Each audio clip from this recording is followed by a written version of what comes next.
हमारे जुन्गा क्षेत्र में, जो ज़िला शिमला में पड़ता है, जुन्गा में जो है 12 से 15 अक्टूबर 2023 को इंटरनेशनल पैराग्लाइडिंग फेस्टिवल होने जा रहा है।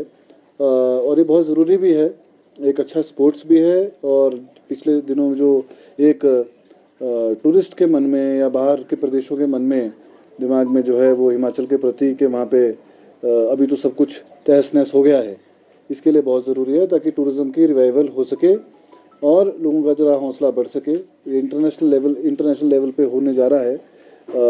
हमारे रावत जी जो है, क्योंकि उसमें पहले से वहाँ करा रहे हैं, उसकी ऑलरेडी ट्रायल्स ऑलरेडी हो चुकी हैं। और मैं समझता हूँ पैराग्लाइडिंग, क्योंकि अभी हमने देखा था सोलांग वैली या बीर बिलिंग या मनाली में ही होता था और शिमला में शुरू होने जा रहा, बहुत एक हमारे फ़ख्र की बात है। और इससे ज़रूर शिमला का टूरिज़्म जो है वो नई बुलंदियाँ छुएगा।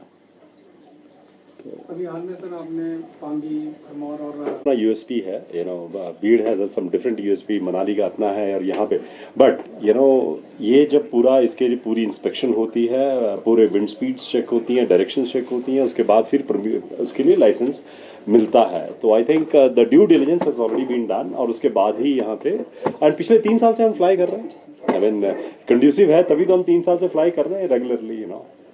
और आपने पूछा था ये प्रश्न कि कहाँ से लोग आ रहे हैं। We are getting people from Europe से आ रहे हैं, हमारी नेबरिंग कंट्रीज जो हमारी जिनसे बॉर्डर जुड़ता है वहाँ से आ रहे हैं, और अपने तो स्टेट से हैं ही हैं। बट जनरली इसमें रेशो रहता है 80-20, 70-20, 70 और 80 के बीच में, जो कि हमारे डोमेस्टिक पायलट्स आते हैं, बाकी इंटरनेशनल पायलट्स आते हैं।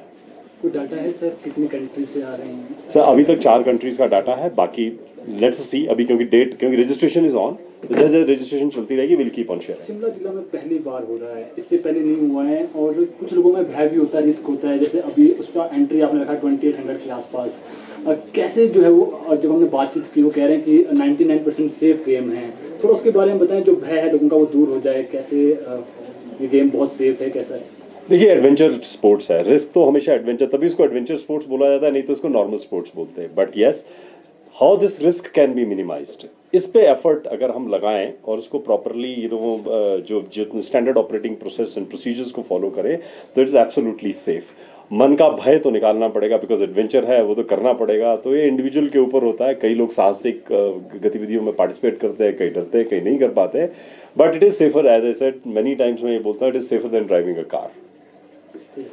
रावत जी, कहीं शिमला जिले में और भी इस तरह स्थितियां हैं जहाँ पैराग्लाइडिंग की जा सकती है? सर आई मीन इसके लिए बहुत कुछ कंडीशंस होती हैं। इट इज़ नॉट ओनली कि जगह देख लिया, टेक ऑफ देख लिया, लैंडिंग देख ली, बहुत सारी कंडीशंस होती हैं।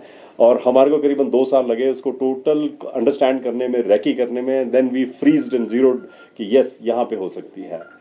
और ये पहली बार मंत्री जी के कंस्टिट्यूंसी में हो रहा है, इनके सानिध्य में हो रहा है। एंड आई एम श्योर ये पहली बार हो रहा है शिमला फ्लाइंग फेस्टिवल, उसके बहुत सारे दूरगामी परिणाम होंगे। इन द सेंस के आप देखें कि आज शिमला का टूरिज्म सिर्फ हॉप ऑन हॉप ऑफ पे रह गया है। लोग आते हैं, एक रात रुकते हैं, और एक्टिविटीज कुछ है ही नहीं। तो उस एक्टिविटी बेस्ड टूरिज्म के लिए, उनको इन्वॉल्व करने के लिए, एक एडिशनल रूम नाइट लेने के लिए, रेवेन्यू ओवरऑल जितने भी स्टेक होल्डर्स हैं टूरिज्म के, उन सबको इसका बेनिफिट मिलेगा। That's what it is. इसी पर्पज से इसका ऑर्गेनाइज कर रहे हैं।